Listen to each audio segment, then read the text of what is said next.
When and when not to use Google Dynamic Search Ads, a strategic guide. What's up, everybody? Welcome to the MoPaid Media YouTube channel. My name is Maury, and in this channel, we talk all things about paid media, from Google ads to Facebook ads to media plans. So if you are new to paid search, to pay per click, this is a good channel to start with. And if you find any value in this video, in this channel, please, I'm on the road to getting 100 subscribers, and getting us subscribed from you will definitely help. So if you find anything valuable, please subscribe to this channel so that way I'm able to get this information out to more and more people. All right.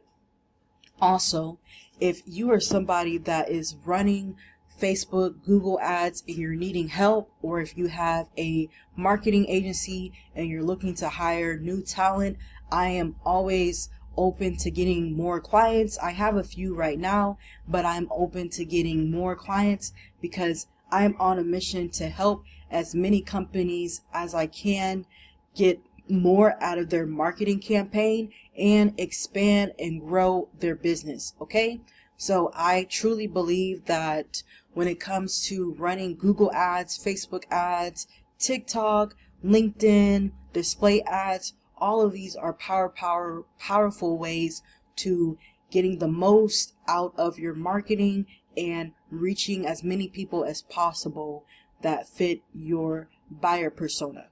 But with that being said, if you need help with setting up and optimizing or just controlling your budget, feel free to book a free consultation call with me and hire me if we make sense. So yeah, let's go ahead and get started.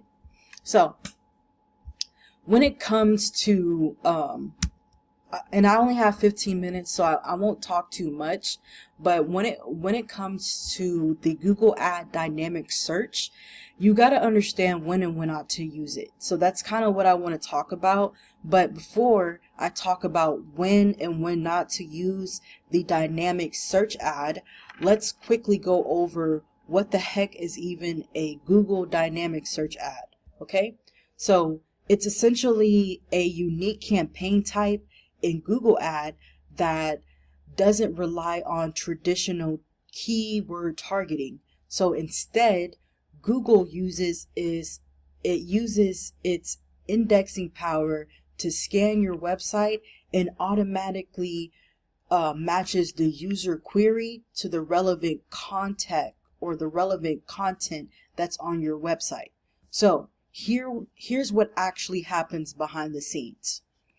Google crawls your website to find content that it thinks matches the user's search, and then it dynamically generates a headline and selects a landing page, and then you supply you can supply multiple description lines in your ad copy, and the ad will appear in the search result without you having to manage the keywords. So you kind of give Google the ability to do that for you. Okay, so you can control the, and I'm going to call them the DSA ads. I was about to sneeze. Okay, you can control the DSA ads by, number one, targeting specific URL categories or page titles.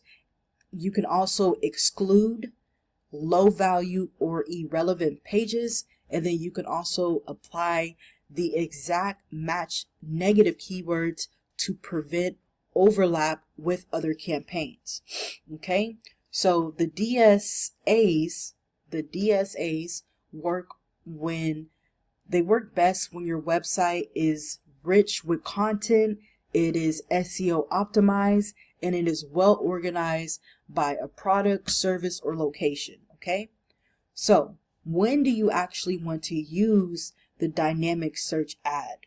Well, you want to be strategic when you use these type of ads, because it can simplify your workflow. It can also scale traffic efficiently, and reveal how users are searching for your offer, and so on and so forth.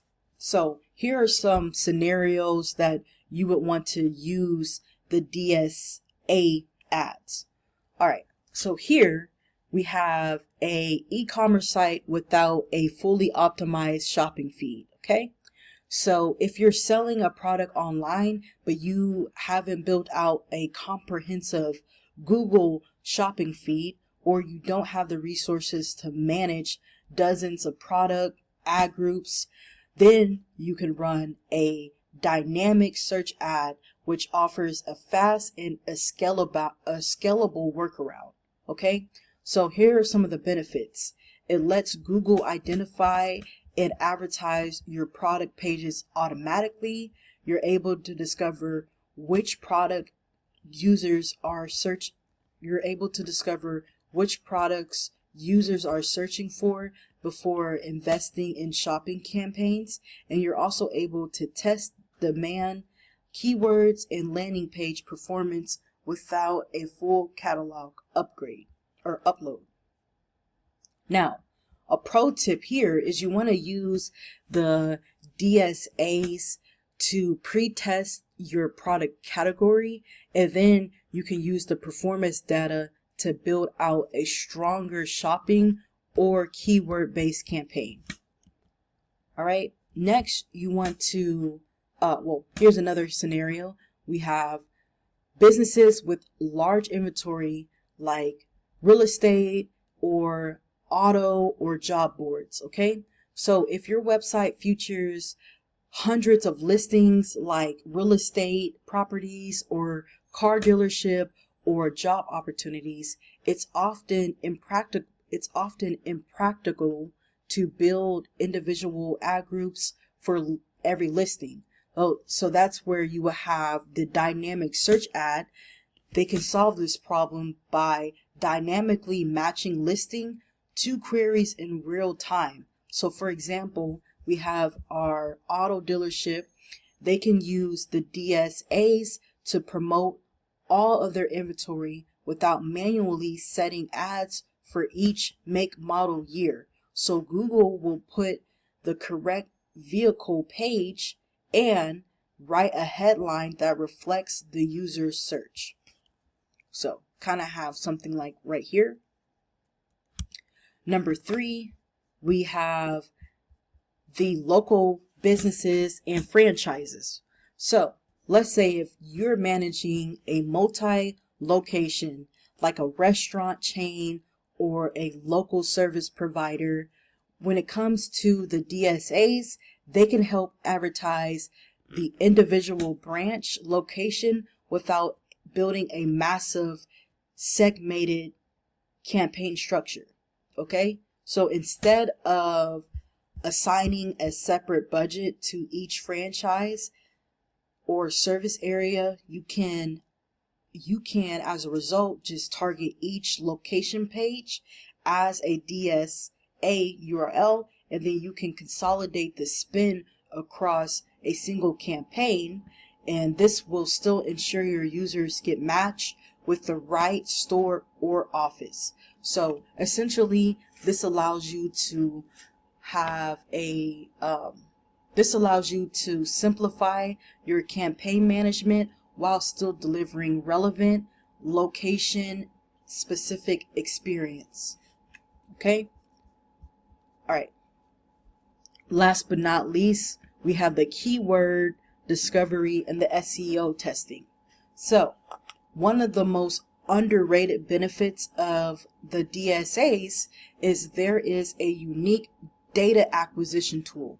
So this, since Google writes a headline and chooses the landing page, the DS performance tells you how Google views your site, which queries drive traffic to which pages, and where your content could be optimized for better alignment. So, when do you not want to use the DSAs, and how to avoid wasting your budget? Well, When it comes to dynamic search ads, it can easily backfire if you don't know how to set it up properly, and if you if you just make mistakes. So here are some of the common mistakes and how to fix them. So let's see. Look at my time. Got a couple more minutes. So I'm just gonna read off the PowerPoint, guys, because I want to get this information out. But mistake number one is mixing up the DSAs into existing search campaigns. So if you blend DSA groups, ad groups into standard keyword campaigns, you risk unintentionally budget cannibalization. Okay, so DSAs are designed to capture unaddressed queries, but they can also compete with or overshadow your top performing keyword ad groups. So how do you fix this? Always run the DSAs in their own dedicated campaign with a clearly defined budget. Number two mistake: not setting the page exclusives or exclusions or keyword negatives or negative keywords. So by default, Google might serve the DS traffic to your website, to your homepage, your contact page, or article pages that aren't optimized for conversions. And even worse, the DSAs may start bidding on branded queries that your regular campaigns they're already covered, right? So some of the fixes is you can exclude a low value page like a home page or a support page or a blog, and you can add exact match negatives for any keywords you actively bid on in other campaigns, especially branded terms. All right, number three mistake is grouping all targets into one ad group. There are different pages which carry different conversion values and CPCs. So if you lump all your products or your service pages into one ad group, you'll get a blended data and miss the opportunity for optimization. So how can you fix this? You want to segment your DS competition by category or your URL theme so you can customize the ad copy per group. You can also track your performance by section, and you can also control bidding more precisely. So my final tip is use DNS. Use the dynamic search ad to support smarter marketing decisions. So DSAs are not just about automation, they're about insight. So use them to identify strong converting pages and categories, discover keyword trends for your campaign expansion. You can also audit how Google understands your website, and you can also fill in traffic gaps where your keyword target might fall short. So, in conclusion, you should use dynamic search ads if you want to have a large site or product catalog, or if you have a large site or product catalog, if you want to scale traffic fast without deep keyword research, and if you need to test new markets or verticals quickly, or if you want insight on how content aligns with your search intent. When should you not use the DSAs? If your site lacks strong SEO or clean page structure, if you're not managing your campaign budget closely, and if you're not using exclusions or negative keywords. So again, if you need help with your Google ad strategy, feel free to book a discovery call with me and get expert advice and guidance on setup, optimization, and budget control. With that being said, guys, if you got to the end, don't be a hater. Please subscribe. You know you love my content. Go ahead and subscribe. And with that being said, see you on the next video. Peace.